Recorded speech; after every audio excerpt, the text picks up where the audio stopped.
South ఇండియాలోనే అతి తక్కువ ధరలకి రత్నాలను అందించే ఏకైక సంస్థ 6JVR. Bar council of India member, అలాగే హైకోర్టు నుంచి చాలా ప్రముఖ అడ్వకేట్ విష్ణువర్ధన్ రెడ్డి గారు ప్రస్తుతం మనతో పాటు ఉన్నారు. కల్వకుంట్ల కవిత గారి ఈడీ విచారణ నేపథ్యంలో దానికి సంబంధించినటువంటి మరిన్ని వివరాలను ఆయన అడిగి తెలుసుకుందాం. ఎందుకంటే ఆయన ఈడీ కేసులను రెగ్యులర్గా డీల్ చేస్తూ ఉంటారు. నమస్తే అండి.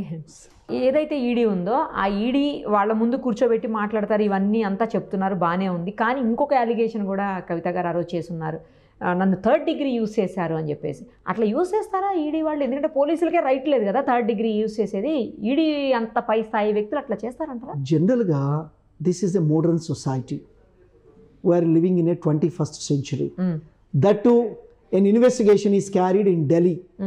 That too, hundreds of media people are outside the ED office. So నేనేమంటున్నానంటే ఆమె ప్రకారము ఆమెను కూడా మనము ఎందుకంటే లోపల ప్రెషరైజ్ చేసి ఉండొచ్చు. అంతేగాని థర్డ్ డిగ్రీ అంటే ఒక మనిషిని జనరల్గా థర్డ్ డిగ్రీ అంటే ఎక్కడంటే ఒక మర్డర్ కేసులో, ఒక డెకాయిటీ కేసులో, ఒక చీటింగ్ కేసులో ఈ కాళ్ళు తీసి పైకి కట్టడం, లేకపోతే ఇవి ఉంటే చూసారా మన సంబంధించినటువంటి రబ్బర్ థర్డ్ డిగ్రీ అంటే ఇక బలవంతంగా కొట్టడం, ఫిజికల్ అసాల్ట్. ఇక థర్డ్ డిగ్రీ అంటే ఇక ఎట్ ది పాయింట్ ఆఫ్ నువ్వు చేయకపోతే ఇంకా చంపేస్తామన్నంత లెవెల్లో చేస్తారు. సో ఆమె ఏంటంటే వర్డ్ థర్డ్ డిగ్రీ కాదు ఆమె, అంటే జనరల్గా షీఈ్ ఆమె లాయర్ కాదు కాబట్టి లేమ్యాన్ కదా ఆమె, sir maybe the ex parliamentarian or MLC.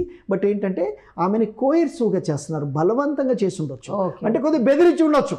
జనరల్గా ఇన్వెస్టిగేషన్లో జనరల్గా ఎవరికైనా ఎనీ కేసులో జ్యూసో లేకపోతే మిల్క్ ఇచ్చి నీకేందో చెప్పని చెప్తున్నావు అంటే ఎవరు చెప్పరు కదా. అంటే జనరల్గా నేను అనుకుంటా it's not with reference to Kavitha case. I'm telling జనరల్గా మీరు అడుగుతున్నారు కాబట్టి since we are practising in the high court, నేనేమంటున్నానంటే వాళ్ళ ముందున్నటువంటి మెటీరియల్ పెట్టి కొంత భయాందోళనని, ఒక రకమైనటువంటి సైకలాజికల్ ఫియర్ తీసుకొస్తారు. ఒక 5-6 ఆఫీసర్లు ఉంటారు. కవిత గారి విషయంలో నేను అనుకునే దాని ప్రకారం, ఎందుకంటే వాళ్ళ అడ్వకేట్స్ని కూడా ఎలవ్ చేయట్లేదు, యాజ్ అడ్వకేట్స్గా నేను అబ్జర్వ్ చేసేది ఏంటంటే ఖచ్చితంగా ఒక group of officers, so including the women officer, అది ఏదైతే ఉన్నారో joint director, some women officer, I have seen her name ఆ ఇచ్చినటువంటి సమన్స్లో కూడా. సో భయ ఒక ఫోర్స్ అనేటువంటిది ఉంటుంది.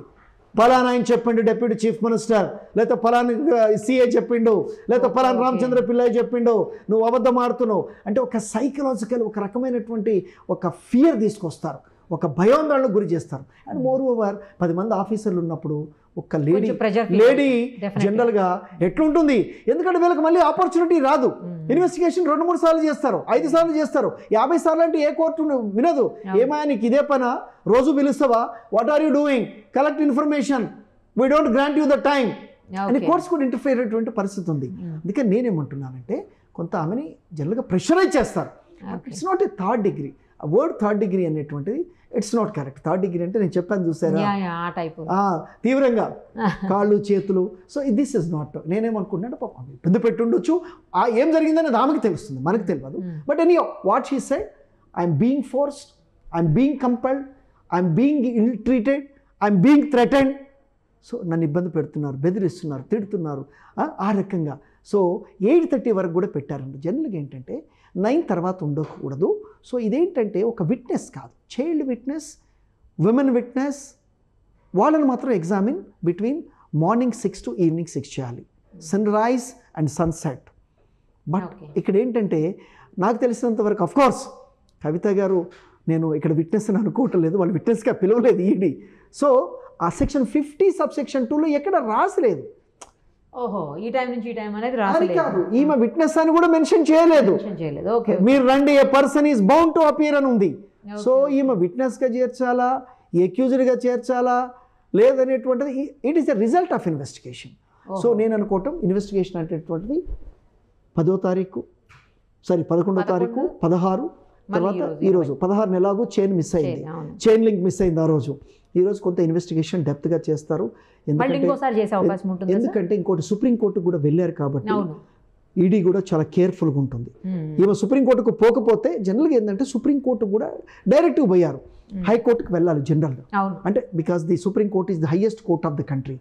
హైకోర్టుకు పోయి ఉన్నట్టయితే again one more chance will be there. Supreme court ఎప్పుడు ఇంటర్ఫియర్ అవుతుందంటే ఇంటర్ స్టేట్ disputes కానివ్వండి, after exhausting all the remedies available under law from the court of lower court to the highest court. ఇక్కడ ఏంటంటే హైకోర్టు ఈమె పోతే 482 కిందన పోవాలి, article 226 red petition file చేయాలి, లేదా సెక్షన్ 438 ఆఫ్ సిఆర్పిసి కింద యాంటిసిపేటరీ బెయిల్ పోవాలి. దీంట్లో ఒక ప్రాబ్లం ఏంటంటే సెక్షన్ 45లో ఒక 2 ఇంగ్రీడియంట్స్ ఉన్నాయి, దాంట్లో 2 పారామీటర్స్ ఉన్నాయి. ఎన్ఫోర్స్మెంట్ డైరెక్టరేట్ అందుట్లో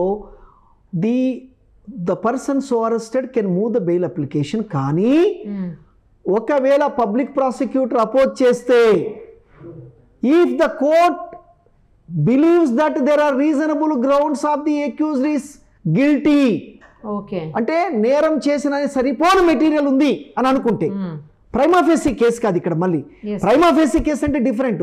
ఒక వ్యక్తి ఏదో చిన్న ఒక కో అక్యూజ్డ్తో మాట్లాడటం, లేకపోతే కాన్స్పిరసీ చేయటం, సో ప్రైమా ఫేస్ అది UAP act, unlawful activities prevention act అని ఉంటుంది కదా. యూఏపీ యాక్ట్ ఏది మన టెర్రరిస్ట్ కేసెస్ వాటికి సంబంధించి, అక్కడ ప్రైమా ఫేసీ కేసు ఉంటే బెయిల్ ఇవ్వద్దు. Section 43 subsection D subsection 5 of UAP act 1967. But దీంట్లో మాత్రం guilty like NDPS act, narcotic drugs యాక్ట్లో కూడా సేమ్ ఉంటుంది.